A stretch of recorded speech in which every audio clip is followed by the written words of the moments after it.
Halo sahabat DKN KIS. BPJS Kesehatan, sebagaimana diatur dalam Peraturan Presiden Nomor 82 Tahun 2018 tentang Jaminan Kesehatan dan Surat Kemenko PMK, mendapatkan penugasan khusus untuk melakukan proses verifikasi klaim COVID-19 dari rumah sakit yang telah ditunjuk. Untuk itu, BPJS Kesehatan telah menyediakan aplikasi klaim COVID-19 yang bisa digunakan oleh rumah sakit yang ditugaskan melayani COVID-19 untuk mengajukan klaim. Nah, pengen tahu gak bagaimana proses pengajuan klaim oleh rumah sakit? Kita akan bahas ya, let's check it out. Rumah sakit yang menjadi rujukan pelayanan COVID-19 akan mengajukan klaim secara online melalui aplikasi klaim COVID-19 kepada BPJS Kesehatan.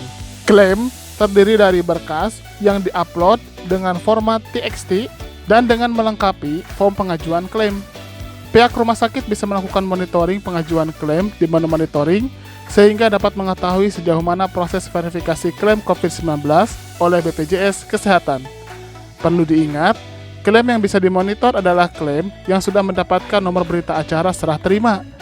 Tampilan monitoring juga berbentuk timeline, sehingga rumah sakit dapat mengecek dengan lebih detail bagaimana proses verifikasi klaim tersebut berlangsung.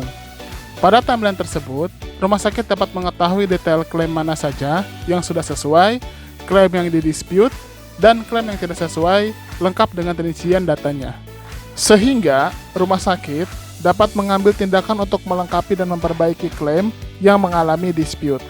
Jadi, dengan adanya aplikasi klaim COVID-19, rumah sakit dapat memproses pengajuan klaim sekaligus mendapatkan informasi yang transparan dan akuntabel tentang verifikasi klaim yang dilakukan oleh BPJS Kesehatan.